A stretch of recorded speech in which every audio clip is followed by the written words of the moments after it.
Hello, everybody. Good afternoon. Welcome to this online information session from the Bachelor's program of Business Administration. My name is Jochem Koolsteeg. I'm a study advisor at the UvA, and I'll be moderating today's session. And I quickly want to introduce the team that's here with me today. Frank Belchak is here. He's the program director of Business Administration. Then there Welcome, is, everybody. hi, Frank. Then we also have Karin, Naomi, and Rijn from the admissions team here with us today to explain a little bit more about the admission and selection, and also they're also here to answer your questions.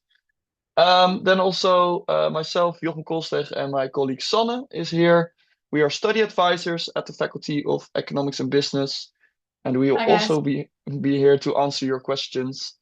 And then also we have Ipek and Alaya. They are students, and they will also tell you a little bit about their experience from during the program, and they'll be later on in the presentation.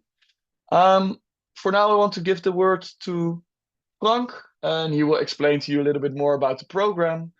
Frank, take it away. Thank you, Jochem. I'm really happy that all of you have joined today to learn a little bit more about our program. My name is Frank Belchuk. I'm the program director, and I work as a professor of leadership and change at the Amsterdam Business School of the University of Amsterdam. All right. I try to give you a little bit of background information about what is business administration, and then in two different senses. First, as a topic, what does it consist of? And then secondly, what does it consist of at the University of Amsterdam in our program? How is that business administration? What topics do we cover? And then afterwards, you will see, you will get to hear from my colleagues from admissions how to apply. And then you get the two of our current students who also share their experience and give the opportunity to ask them questions, because I can tell you a lot, but it's always more interesting, I realize, if real students tell you the inside information. But first things first, you have to endure me and business administration. What is it? And I think an example speaks more than 1,000 words. We have grabbed one that you probably know, one company, pretty famous. You see it in the different colors, Google. And Google is actually a very big company. So it consists of several, let's say, subparts, subgroups. For instance, you have Android, the operation system, which works for computers, but also for mobiles and tablets. Then you have the Google search engine that you see in the background if you want to search on the internet. Then you have Google Maps and Waze, which are both navigation systems. And you have also Google Chrome, the web browser. And more recently, who joined also the Google family is Google AI. So you see, it's a big group. And now I'm going to say a little bit something about Google with respect to business administration. So business administration is basically about governing, managing your own company. And there are a lot of different aspects. And I will now cover something like give examples from 4 groups of aspects that are also reflected in the specializations that we offer in our bachelor programs. And that will be management, finance, entrepreneurship and innovation, and accounting. So let's start with a management perspective. From a management perspective, Google faces, for instance, one problem in terms of human resource management. If you talk about AI and informatics and information technology, of course, everybody's talking about it. If you heard it, how this is very hot and happening, ChatGPT, they're all competing about those graduates in AI and data science. So how do you get that people? Where to find them? How do you get them to join your company rather than other people, other companies? That's an important topic. And how do you retain them? How do you have to compensate them? How can you keep them motivated? Those are business administration questions about your people management. From a more strategic perspective, for instance, there is a lot of competition. If you think about web browsers, for instance, there is Bing from Microsoft, there is Google, there is Firefox, there is plenty of browsers which are more or less all freely available. Is it really worthwhile to go for that competition? And the same goes for AI. Is it worth it? Should you go for AI? And how do you promote your AI? Because everybody knows ChatGPT, and lately the Chinese product has also gained some attention. But that's about it. Who knows that Google has an AI program? How do you make people aware of it? And for instance, one possibility is to link it to your very famous search engine, so that every time you use Google search, that then immediately upwards, if you have a related results from your AI, you can immediately link to it. So that will be managerial questions related to Google. For finance, for instance, it's a matter of getting money in and investing money. So we already touched upon this a little bit about the strategic perspective, but it's also a financial question. Where should you invest your money in? Where do you get the most back for your money? Where is the biggest profitability? And how do you get your money? Should you go to the stock market and hand out shares, or should you rather borrow money? Where can you get the money? What is wise?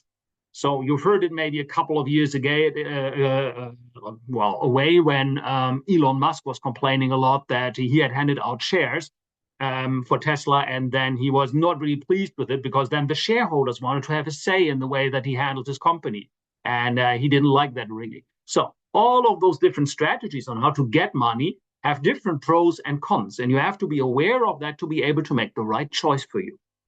Entrepreneurship and innovation is, how can you focus on innovation?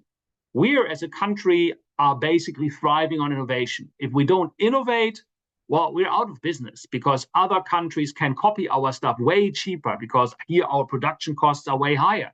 So the only way that we can stay ahead of the competition is by constantly innovating. How do you do that?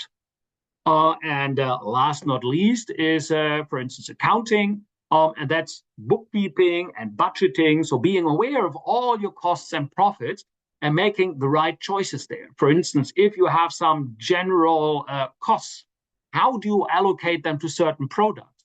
Because quite often people only think about the cost that can directly be put to a product. Like, for instance, the part that you need to produce a car, you put them to the car. But how about the real estate that you have? How about the management that you have that might also be at the same time managing other products? How do you put weights on them and put them on certain products so that you have realistic prices that you ask from people, and not like Lego a couple of years almost go bankrupt because you forgot to do those things and you are offering your products below prices, actual prices or costs. So these are all topics that are related to business administration. So you can see that there is a lot of different topics. It's about managing finances. It's about managing your numbers. It's about managing your people. It's about managing your competitors and your customers. That's all business administration. So now we have a little bit of an idea what business administration is about and how diverse it is. So how is that reflected in our program? So our study program is a 3 years bachelor's program, like all of the bachelor's programs, 3 years. And the first year is a foundational year. So business administration is multidisciplinary. So that means that you have a business problem and you want to solve it. And for solving it, you make use of different disciplines. And that could be sometimes psychology, that could be sometimes economics, that could be sometimes mathematics, but we also have our own business research. So that all comes together. And this is what we call our 4 pillars. So that's methods, that's more the statistical and mathematical side. People, that's more the social side and psychological side. Economics, and organization, that's our own research. And this is what you will get in the foundational year. You will learn the stuff from all of the different disciplines that is relevant for solving business problems. In the next year, in the second year then, you probably get to the topics that you think about when we talk about business administration. So like, say, the different departments in a company. So you have marketing, you have finance, you have operations, you have accounting, you have HR. Those would be the topics that you get in the second year. And there you apply the different disciplines that you've learned about in the first year. You apply them to the different topics to solve operations problems, marketing problems, finance problems, accounting problems. And then in the second half of the second year, it gets even more complicated. So then you get topics that cover not only the different disciplines, but there are also overarching that cover different functional areas. So for instance, law. Well, you have competition law, so that's with marketing. You have publication laws, that's for accounting. You have then financial laws, what you need to do. So all of those different disciplines and different aspects of business administration get covered in law and ethics. But also, for instance, in data management, you have customer data, you have personnel data, you have financial data. They all need to be managed. You see, it becomes more and more complex, the topics that you're covering. And that means then that at the end of the second year, you have a full overview of the relevant topics of business administration, of the whole breadth. And that's very good, because that means that after you've heard a bit of everything, we can give you a little bit of leeway. And the third year is then our present to you. So there is no must, what you absolutely need to do, because you've heard it already before. Now you can make some choices. So in the first year, semester of year 3, you can broaden your horizon. You can expand your perspective. And you can do that, for instance, by going abroad. So we are a big university, the biggest or sometimes second biggest. Between us and Utrecht, it's always a little bit balancing who is the biggest, who is the second biggest. And that means that we have more than 100 different partner universities all over the world, on every continent, where you can go to and study for half a year. Or you could do a minor. And that means really broadening your horizon, because it's on a really different topic than what you've done before. It could be, for instance, something like arts history, could be Chinese history, could be philosophy, but could be also AI and data science. So basically, I think in English, we have more than 70 different minor programs. In Dutch, we have more than 120 different minor programs from which you can choose. So half a year, you do something else than business administration to broaden your horizon. Last not least, collect practical experience and do an internship already during your study, so that at the end of the study, you have the theoretical education, but at the same time also the practical experience. And then after the first semester, so in the second semester of year 3, you get back to business administration, but then you specialize. I already mentioned that in the beginning when I tried to explain in the case Google, different perspective. So we have 4 different specializations: finance, accounting, entrepreneurship, and management. And you've heard all of those aspects before in the first 2 years, so you have a pretty good idea what you find most interesting. And then you pick the one that you like best and focus on that one. And the whole last half year, you do only topics, courses, and your thesis in this area of your specialization. And that gives you an ideal preparation also for a corresponding master's. So for instance, a master's in finance mostly is not accessible if you have only studied broadly business administration. They require more courses, specialized courses in finance. But if you would have done a specialization in our bachelor's in business administration, if you would have chosen for a specialization in finance, then without any problem, you get also into the finance master programs afterwards if you want. So they also open up some doors for consecutive master programs. All right, and thinking a little bit further ahead, what could you do if I go into practice? What are my career prospects? Again, focusing on the 4 specializations to make it a little bit on order. Entrepreneurship. Of course, you can set up your own business, become an entrepreneur, or you can become an innovation manager, because it's not only about setting up your own business entrepreneurship, it's also about managing innovation in bigger companies. Or you could become a startup consultant. With accounting, of course, you could become an accountant or a controller or a financial advisor. And with finance, likewise, you can become a financial advisor or a project manager, because quite often project management is also about managing finances, or a risk manager, or of course, you could work for a big bank or insurance company. So money institutions. And with management, anything that is somewhat in the realm of HR, marketing, and strategy. So a marketeer, a strategic analyst, or a consultant or a business developer, that would all be probably jobs that you could do with a management specialization. And to make it even more concrete, if you ask me, okay, now tell me, where do your people, your graduates work? Which company hires your people? Well, these are the companies that hire most of our people, so the biggest numbers of them. And what you see here, to make a little bit of logic in there, to show you the pattern, it's the big 4 accounting firms. So you have Ernst & Young, PricewaterhouseCoopers, you have KPMG and Deloitte. Those are the big four accounting offices, worldwide busy, the biggest one in the market. And the big five management consultancy firms. The four accountancy ones, they're not only accounting, but they also do management consultancy. They do both. And another one that does only management consultancy is Accenture. You have the big banks, the Dutch big banks, ING, ABN AMRO, and where is it? Rabobank. And you have big multinationals from the Netherlands, like Unilever, Philips, and the B stands for Booking.com, which is situated in Amsterdam. But you also see, maybe a little bit surprisingly, something from the Amsterdam area. So you see the city of Amsterdam, so the municipality, you see the Amsterdam University of Applied Sciences, they need a lot of lecturers, and the tax office.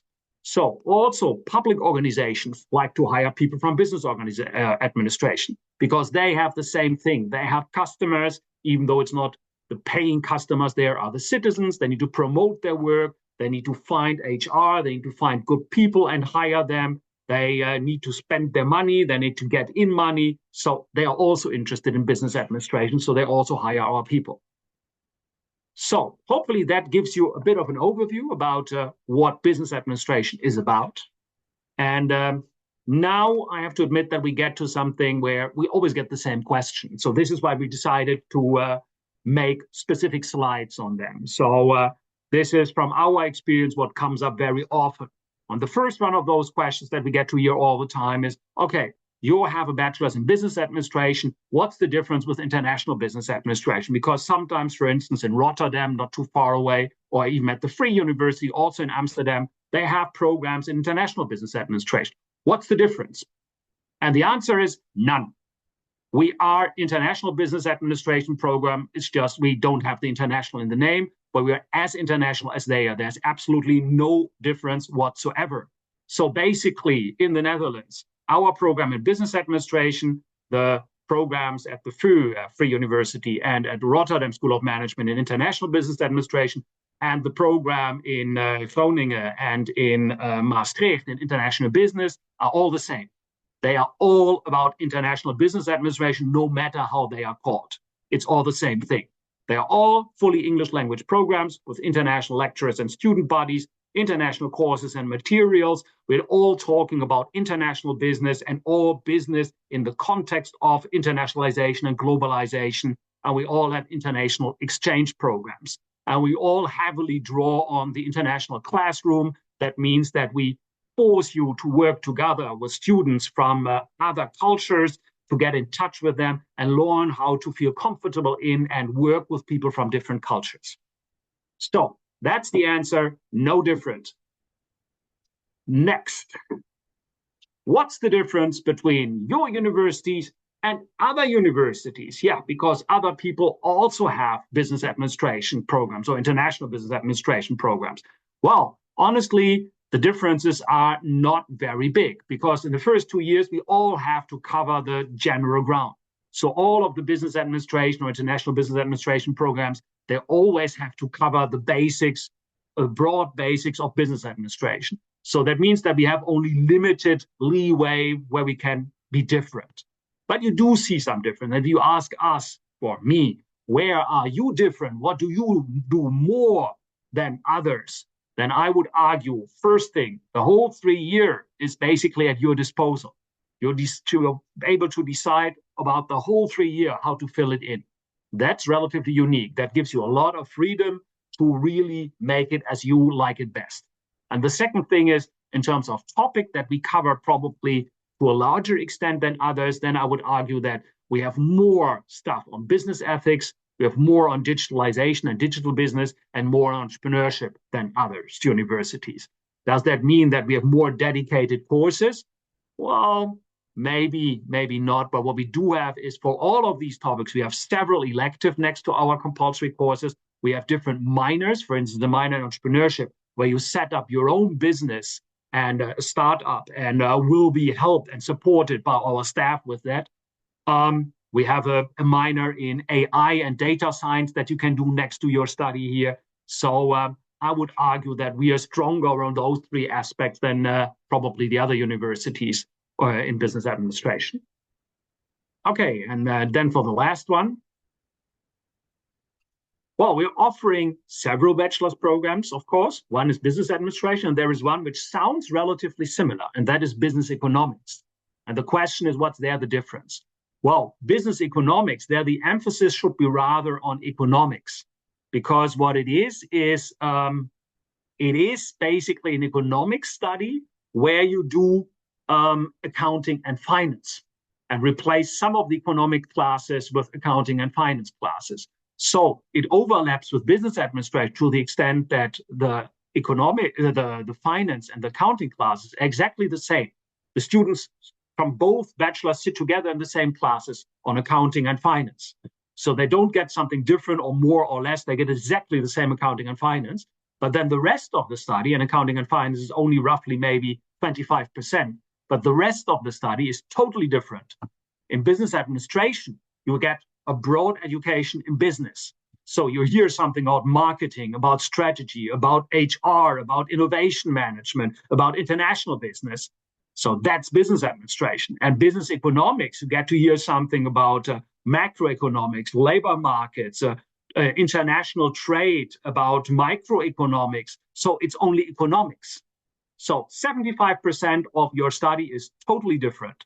And then the question is, what do you prefer? Do you want to basically study economics with a focus then on accounting and finance? Or do you want to really study business administration?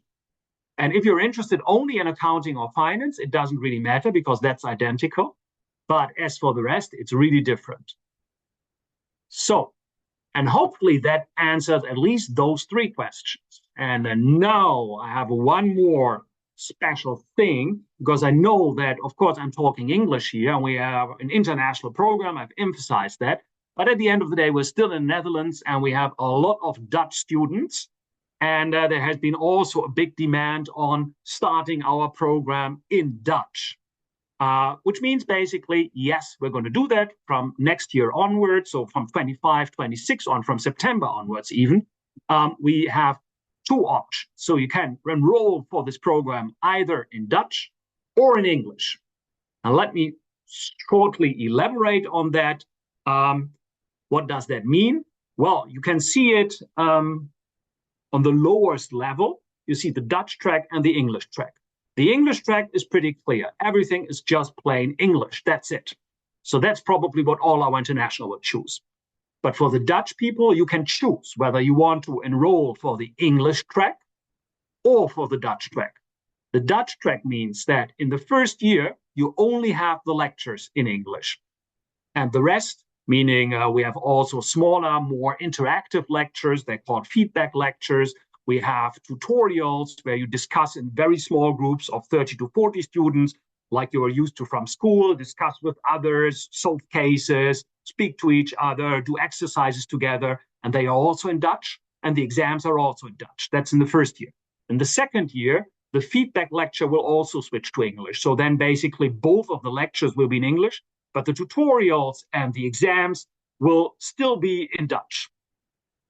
And in the third year, then, we will be only in English. And the reason is that, first, this is an international business program, and there is no way that you can do international business in Dutch. So only with Dutch people. So the only way that you can really do international business is by being mixed up with international students. So this is why in year 3, and to some extent already in year 2 in the lectures, we basically bring together the English and the Dutch track students. So there you are mixed up. In the beginning, in year 2, only in the lectures, but in year 3, all over the board, in all courses. So there you really have an international classroom so that you also get the international experience. As for the content of the courses, they're exactly the same. So the only difference is the language. So you're totally free to decide whatever you want, either Dutch or English. The quality and the content of the program is exactly the same. So it's totally up to you and whatever you find more convenient to choose. So that was for our Dutch student, because we've seen in the beginning that more than a third of the participants here of the sessions are actually Dutch. All right, and I guess that was it. And now I've done my talk, and now it's up to you to ask some questions.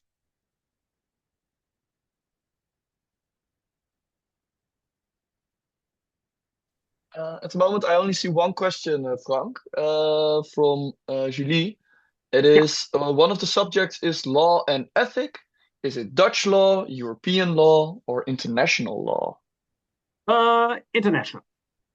So it's an international business program. That means that we teach international law. But international means that we also compare different law systems. And then you can compare more broadly the European system with the Anglo-Saxon system. And you can also compare then the Dutch system with the European system and the Anglo-Saxon system. But it is international. So we will not do a lot of details about Dutch law, except to explain maybe how international law or how Dutch law is different in some aspects from international law or from European law. Um, I see one question about what subject should I have done in high school, but I think for now maybe we save that one since people from the admissions office will also give a little bit of a presentation. Yeah, but Um, I don't think that this is really for admission. So at the end of the day, it doesn't really matter which ones. I mean, this is probably coming from a Dutch person, and then you have different profiles in your high school diploma, and this is then which one is more advantageous to have. Do you need to have a business or economics topic in one of your profiles? And the straightaway answer is no, you don't. So roughly only a third of our 40% of our students did have economics or business in their school education. Most people didn't. So it doesn't really matter. okay. The Frank is wondering if there are opportunities with US-based universities during the exchange.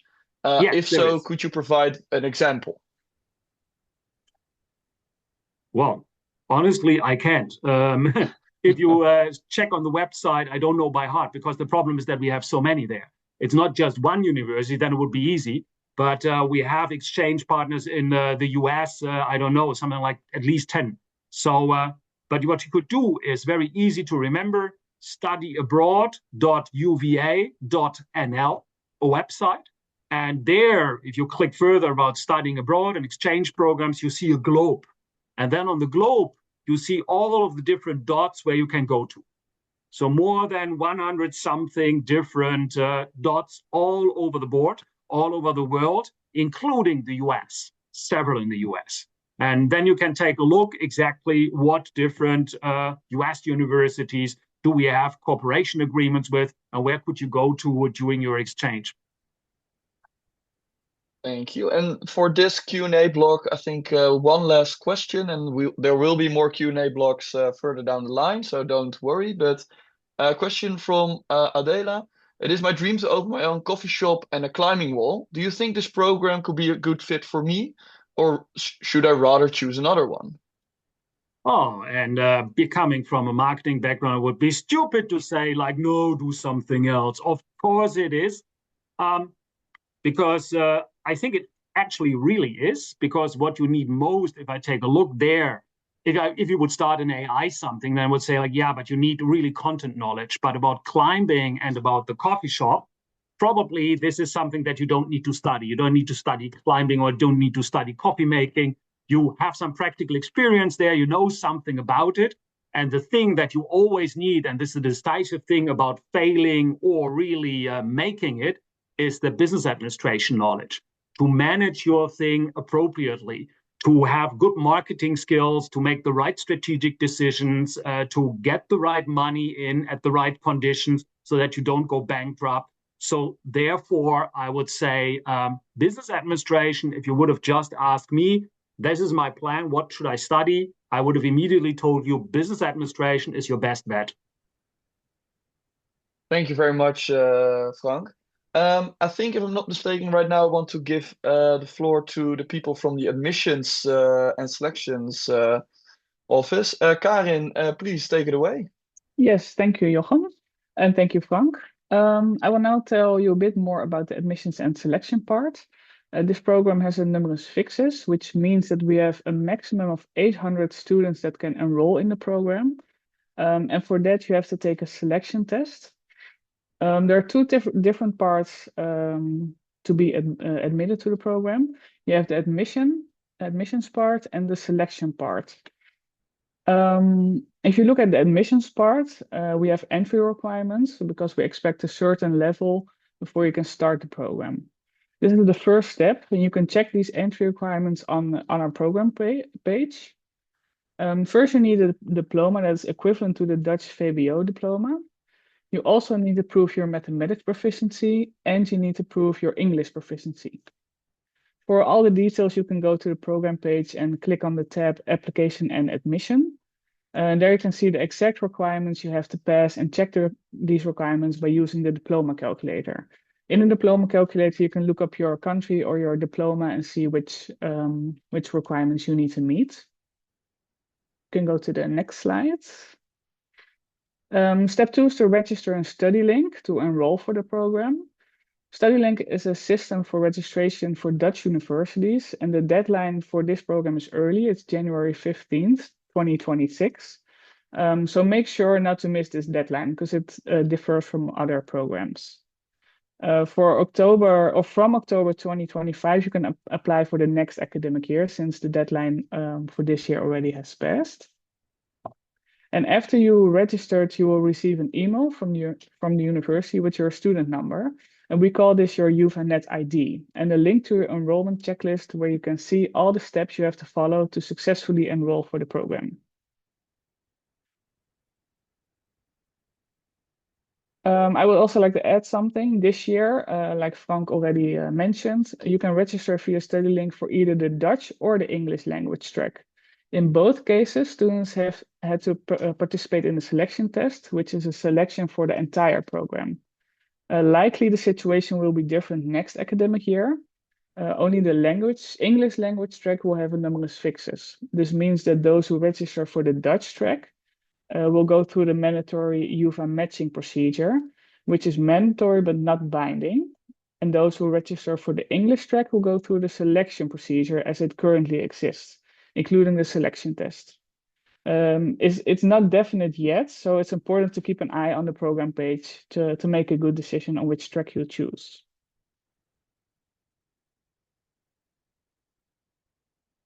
Step 3 is to go to your enrollment checklist, and one part of the checklist is to choose a selection date.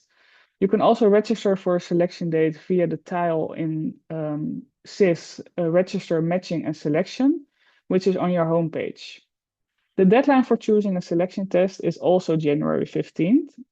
You can choose 2 different dates. One date is in February and one date is in March. This year, the selection tests have already taken place on Saturday, February 22nd and Saturday, March 8th. The test will be held online on both dates.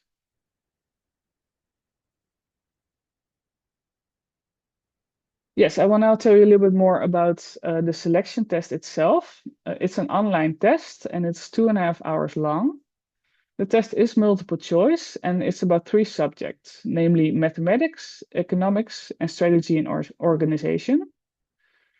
You are going to prepare for the test by an online preparation module, and you will get access to this module 1 week prior to the test.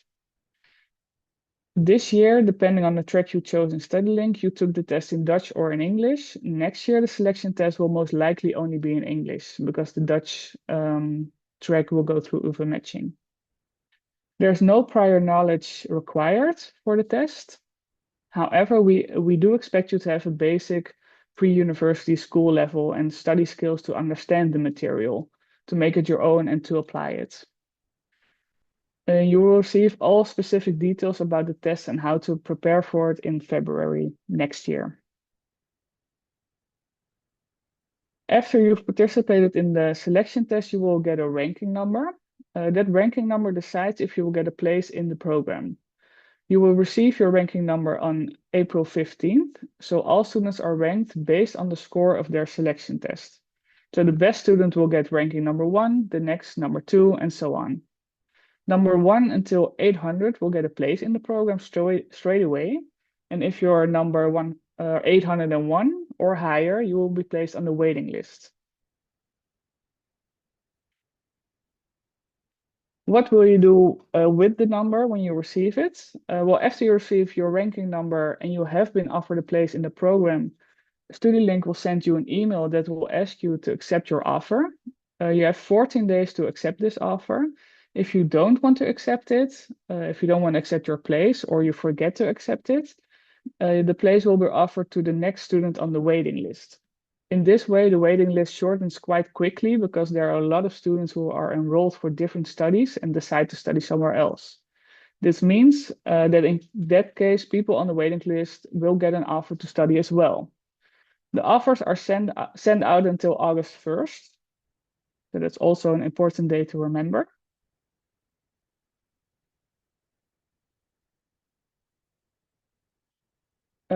Some other important days that I already mentioned. The deadline to apply is January 15th. This is also the deadline to choose a selection test date in your enrollment checklist.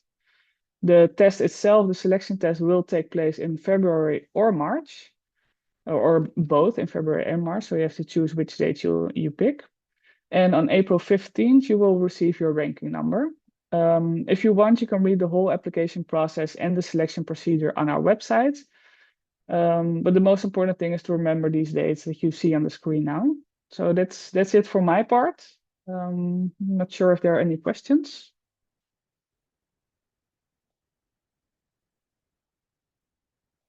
Thank you, Karen. At the moment, there are no questions. Okay. Let's wait for a little while, for a little bit. But if no questions, if you guys think of any questions later on, please feel free to put them in the Q&A and we will come back to them. Yeah, If there are no, we're in the Q&A to answer all questions. So yes. that's true. So if that's it, then for now, I think we can go on to the next part of our presentation. Karen, thank you. I would like to give the floor to Ipek. She is a student now at the University of Amsterdam. Ipek, the floor is yours. Hi, can you hear me? Hello. Yes, we can hear you just fine, Ipek. Okay, great. Hi everyone. First of all, thank you for coming to this session. I think it's really important because I remember also myself being in this session exactly 2 years ago. So maybe I can just start off by quickly just introducing myself. I'm currently in my second year in my studies in business administration, and I would like for next year I would like to choose the option of doing a minor either in entrepreneurship or data science and artificial intelligence. I'm still in between, and I'm still I think I still have 15 days to decide. But I'm considering doing that one. And then for the second part of third year, I'm considering choosing the finance track, as currently I'm also doing finance 2 course, which was optional. We had 2 options. We could either choose finance 2 or another course. So yeah, this is basically what the foreseeable future looks like for me. Yeah, and if I were to talk about the course overall, business administration, how I like it, why did I choose to study BA, why did I choose to do it in Amsterdam? First of all, I can say that I'm really enjoying BA because I find it super well balanced. We have math, like more math courses, but at the same time, we have a lot of social courses as well. And I find that it's always in such good balance. Like, we don't have that much of workload, but we also don't have like how can I say, like a super relaxed program. I think it's on very good balance. At least this is my experience for the past 2 years. It's been going on like this, and yeah, I'm enjoying it. As I said, the courses we're having. Some courses are super finance, accounting, more math, more calculation, but at the same time, the other courses are, I would say, social courses, more verbal, psychology, kind of related to sociology at some point. And this is what I'm enjoying. This is what I was also looking for when I was applying to BA. So yeah, the courses, the classes that we take are like we take one course. It's generally 2 months that we have that one, and right after that, there are two new courses coming up in our core program, which means that we have exams on a regular basis. We have midterm finals. It always goes on like this. Sometimes it's a little tiring, not gonna lie, but at the same time, I think it keeps us very active on our participation in courses, also our participation in classes, in lectures, because it's nice that there's like a continuous flow that you always need to kind of keep up, which I think at least it really motivates me. So as I said, like 2 months, and after that 2 months, we have two very new courses. So it also means that if you're stuck with one course, you don't have to worry because there's always a new one coming up at like a in a different area. Maybe you have more comfort in that. So it also makes you feel better that it kind of is in a very good cycle, I can say. Um, and maybe about my experience in Amsterdam, I can for sure say that I'm really glad to be in Amsterdam. I think it's a great city to be a bachelor student, especially. And as you can see, like currently the weather is so nice. It's very sunny in March, which is kind of surprising. But when the weather is especially good, I think it's really great. The campus, I'm really loving it. I don't know if you've been to, but if you haven't, I think you should come and see. There's a beautiful canal going through, and then especially sunny days, students sit around. Yeah, and I think it's a great environment. Um, and I can say that, oh, by the way, if I haven't mentioned, I'm from Turkey, and yeah, it's my second year also in Amsterdam. Also about the environment, also within the course, I was able to make a lot of international friends, a lot. Most of my close friends are internationals, but at the same time, I also have very good friends also from my own country. So again, I think there's a great balance on that as well.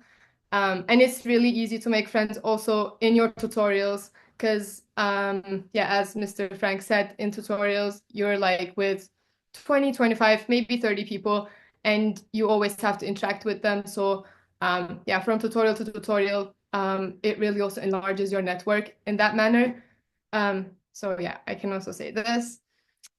And about my like future plans, I still haven't decided yet. But I know that for sure I would like to do master's right after my studies. I'm still discovering my options. Either Amsterdam is again a very nice option, either this or maybe somewhere else. But I'm thinking of doing doing master's right away. And actually, the third year, the freedom that we have in third year, I think it's gonna allow me to choose on what track I would like to follow also in my future, in my master's, and also in my work life. Because as I said, I'm gonna specialize in finance, but at the same time, I can either do entrepreneurship minor or like a completely different area, data science, artificial intelligence. So I think throughout your studies, you're also gonna discover yourself, what you want to do and how you want to shape your future. And I think business administration is a very practical program where you where you see real life applications. You try, you learn, and it's great. And I think this is like you might be also considering choosing economics and business.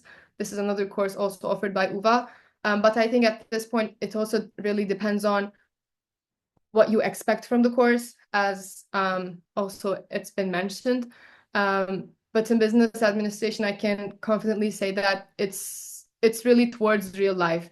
Like it's not just based on theory, it's also based on how you experience stuff yourself. And yeah, I think most of the courses also tend to, give you the ground to explore this.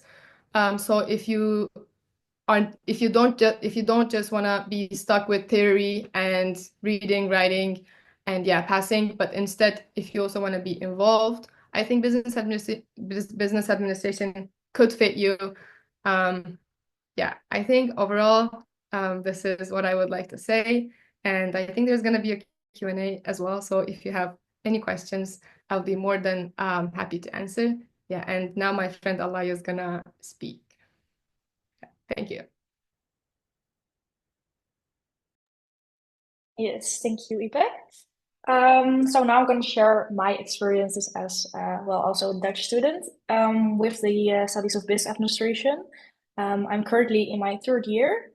So well, let's start at the beginning. So why did I choose business administration in the first place?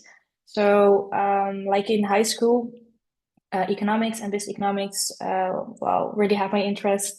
I like these subjects the best. So I wanted to do studies in this area. So I did this online test where you can see which studies suit you best, suit your interests, your preferences, and business administration had the highest score there. So then it was time to choose university. So I wanted to live at home still. So well, Amsterdam is closest to my hometown, so I wanted to study at either the UvA or the VU, which is the other university in Amsterdam. But I had the best feeling with the UvA. Also, once I visited the campus, so the Routers Island campus is the one you'll be spending most of your time during the studies. It has modern buildings and there's a lot of study spots, both in silence or with little noise, whatever you prefer. And besides the campus, you can also have lectures in other places throughout the city. So, for instance, in a theater, like the Delamar Theater or the Carré, or also an old church. So that's really interesting, and it's also a good way to explore the city. So another reason why I choose business administration at UvA is the international component. So with the possibility to get a job in an international company or even work abroad. Because you get to know a lot of people, different people from different backgrounds that work in different ways and communicate different ways, and it's well, you learn a lot from them. So and well, business administration overall discusses like all parts of a business, so that you have an all-encompassing toolkit for your future career, and that's why I really wanted to do these studies. But I did find out that once I start studying business administration at the UvA, that it's very different from studying in high school. So, well, my experience at least was that it's not doable anymore to make your own summaries like they tell you to in high school. It's way more important to just attend the lectures, make some notes, and keep that as a basis. And well, you can read the book to have some additional information if you don't understand anything, for instance. And it's also a different way of studying since there's well, mostly multiple choice exams, and the open questions or the open exams are mainly math related. And for that, it works better to practice a lot, in my opinion. So these first 2 years are really broad, in my opinion. You get, well, everything that you need to know about a company, from well, marketing to finance to accounting, also more the social aspect, as Ipe already said. And then in the third year, you can really choose for yourself what you want to do. So I chose to do a minor in social and organizational psychology at another university in Netherlands at the VU. Because that's also an option, and it was in line with a subject that we had in the first year called organizational behavior, and that's, well, the subject I like the most from the first 2 years. And I'm now in my second semester and I'm writing my thesis. I chose a specialization, entrepreneurship, innovation, and creativity. And for instance, now I'm having some interesting courses on social entrepreneurship and cultural industries, providing an even more broad view on different sorts of businesses that are relevant nowadays. And then, well, I want to do a master's as well after this in strategic human resources leadership. Well, that's also in line with the first year course, organizational behavior. And because of these first 2 years, I found out what I do and don't like about, well, businesses in general. And that's why I wanted to do, well, this direction, in direction of the human resources, well, management side. So yeah, these are my experiences. And as Ipak already said, I would also be very happy to answer any more questions that you have about my experiences or the studies in general.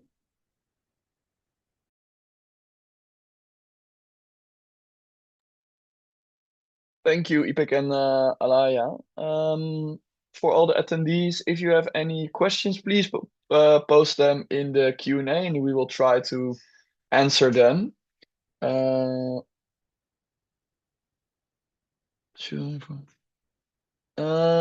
I see a question.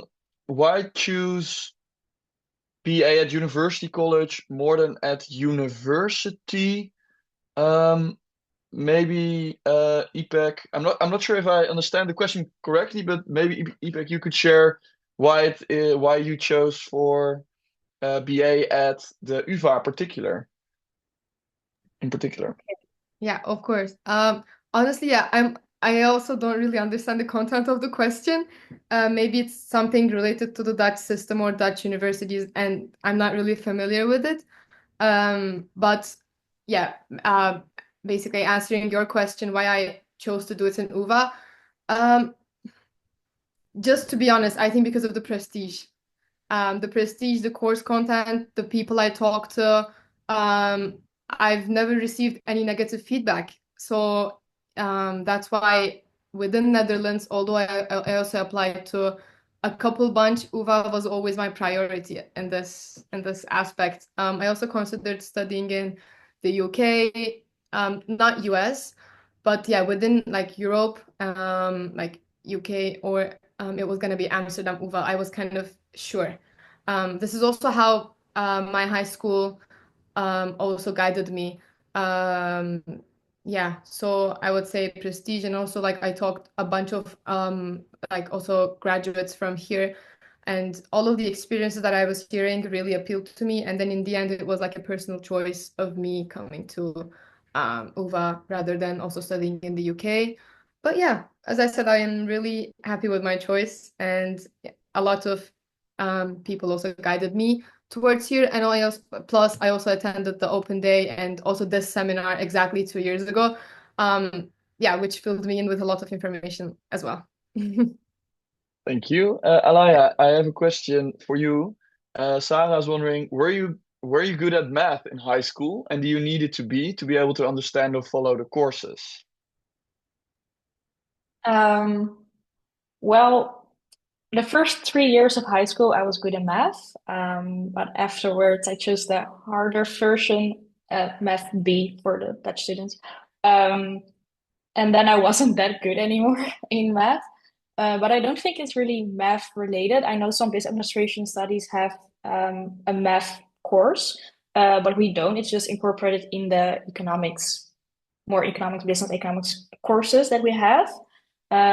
So it's more economics math related than really math. So it comes back in the data courses that we have as well, but not really hard math. I think it's more like incorporated in the theory. And for the previous question, maybe she's asking about HBO versus university.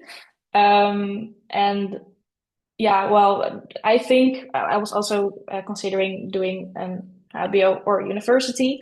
HBO is like University of Applied Sciences, and I think the big differences is that for University of Applied Sciences, it's more of like more practical than university is. It's more giving presentations more than at university.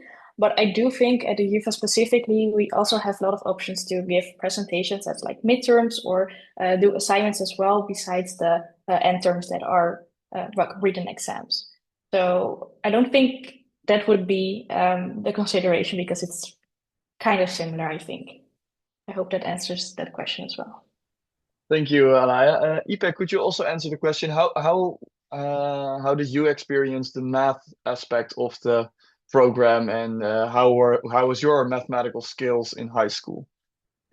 Yes, of course. I think I completely agree with Alaya on that aspect, that math is generally incorporated in our courses overall. Like we have, like I've seen math in like finance, accounting, quantitative data analysis, and such. But yeah, first of all, we've never had like a math course. I think, which is nice.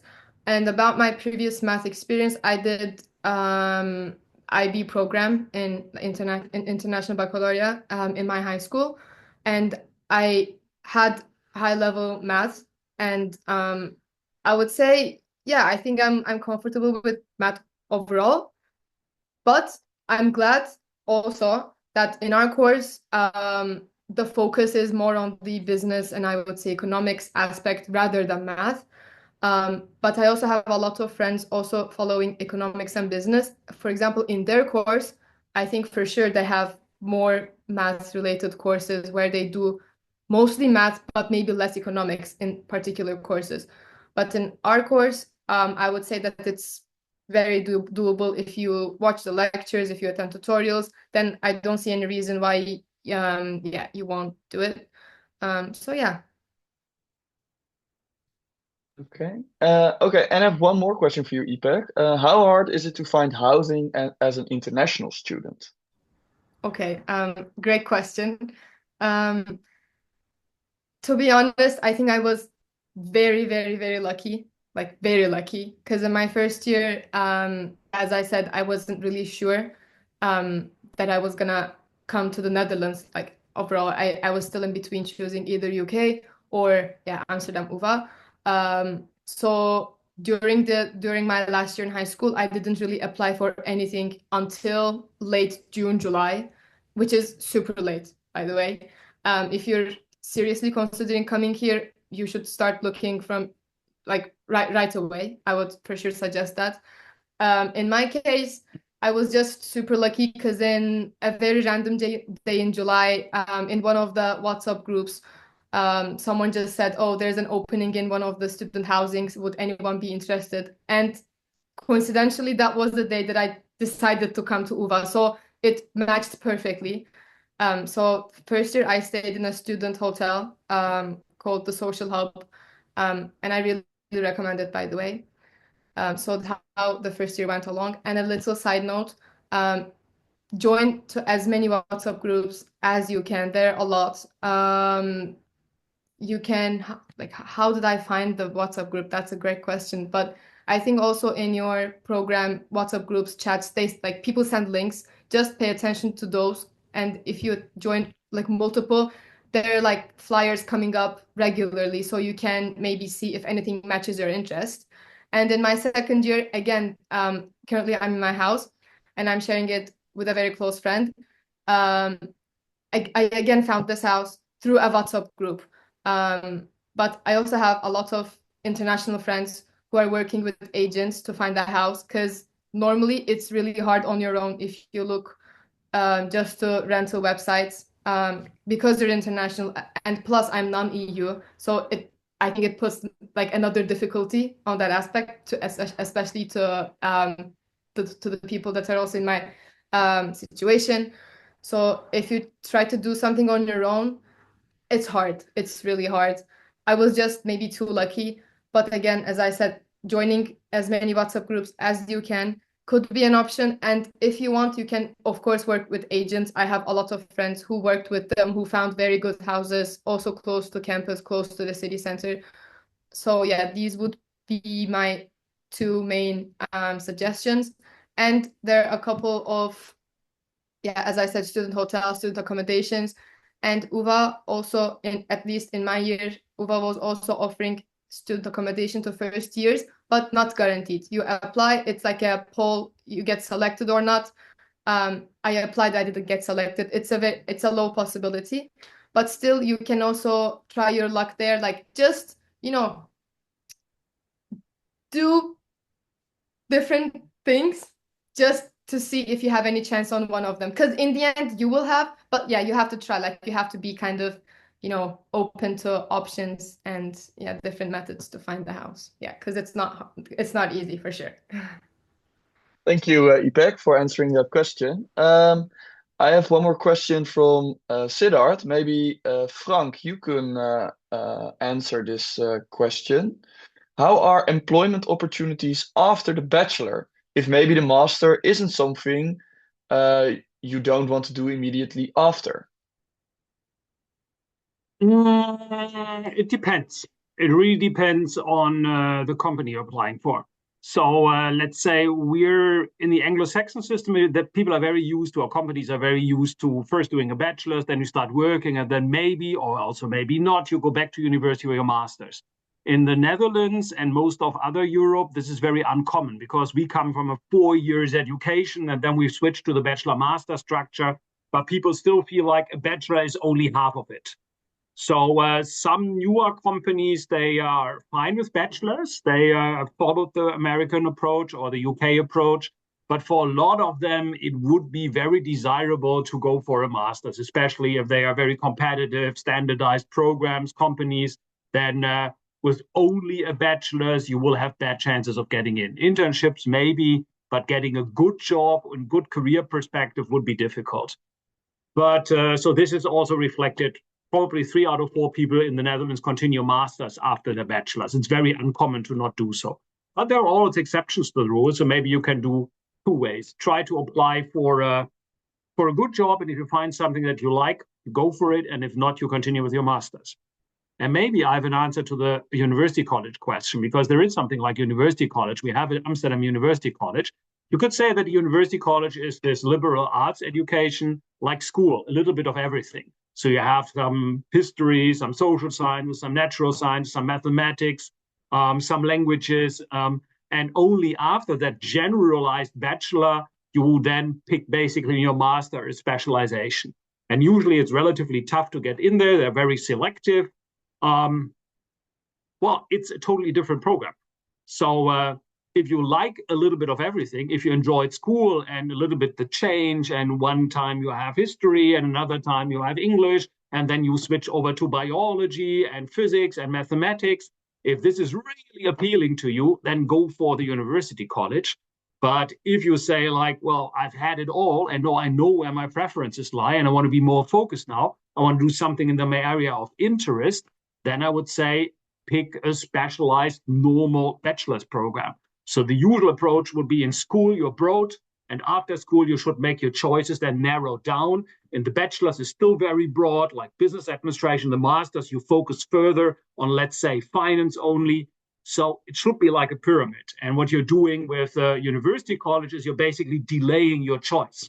You're like, I don't know, I like everything. And you still go broad with university college before you focus. Possible, it's a matter of taste. If you can't make a choice because you like everything, go for the university college. Thank you, Frank. I have another question for you, Ipek, from Ella. She is wondering, after you went to the IB program, did you feel like it was most beneficial content-wise or in terms of study habits you've learned? Yeah, okay. So I'm sorry, could you repeat the question? It asks me whether IB helped me kind of prepare for university. Yeah, would you? I think Ella's wondering whether the IB was more helpful for you to learn about the subject matter or more about dealing with study in more general terms. Okay, yeah, sure. So IB also has, I think, a very, very heavy workload, at least in the high school that I did. It was an international high school in Istanbul, so it was very, I would say, overpacked. So we, of course, had to come up with our own discipline, with our system to meet with all of the deadlines and such. And I think, yeah, for sure it helped me because in the IB I took like psychology, history, economics, high level maths. So it gave me different aspects on what I would be interested in following in the university. So I think for sure following the economics course, for example, and also math, I kind of saw that, oh yeah, I have an interest in this. Plus my family background, they're also engaged in business. And like with everything, it kind of guided me through also, choosing this program in the university. Like for example, in IB, I did economics, not business. And then I was like, oh, do I really want to do economics again? Or should I kind of change my focus to business? Because economics was a little too theoretical for me. I wanted something more practical. So for sure it helped me. And I think after IB, also depends on which school you're following it in. But I think after IB, the university and this program, it's manageable. Like I don't like for sure I'm not saying it's easy because you have to be active throughout. Like you have to follow because, as I said, like there are courses and courses and courses, and we have exams regularly. So you have to keep up. But as long as you keep up, I think it's like you can for sure score a high grade. And having a background in IB, all of the discipline and all of the stress also, it's really helping me in my university life for sure. Okay, thank you, Ipek. Yeah. I see there are no further questions, so I think we're gonna move on to what's next. So I hope for the people who attended that it gave you a more clearer picture on what business administration is about. Um, if not, or if so, I still recommend maybe to check out our website for more details. Also, in addition, I would like to add that in 2 days there is an open campus day here at our UvA campus. You can get more information and get to see and experience the campus itself. What's also really nice is that Frank will also be giving a small lecture there. It is in Dutch. I do have to warn you about that. But if you're interested and you are in the Netherlands and you want to know more about the UvA, I definitely recommend signing up for the Open Campus Day and coming by. You have the opportunity to talk to students, to study advisors, and get a better feel of the UvA as a whole. In addition, we also have experience days. They are also on campus in April. And we also have one online edition. So if you're interested in that, I definitely recommend checking it out. And lastly, it's already been mentioned by my colleagues, but an important deadline, January 15th, 2026, if you're interested in joining the program in the year 2026. So keep an eye out for that deadline because it's always coming up. It's coming up more shortly than other deadlines. Then I think the last thing I want to add to today's online information session is a big thank you to Frank, to Ipek and Alaya, and to Karin from admissions, and the rest of the team who was answering the questions in the background. Thank you all for dropping by. Feel free to leave the meeting now, and hopefully maybe we see you on the Open Campus Day. Bye bye.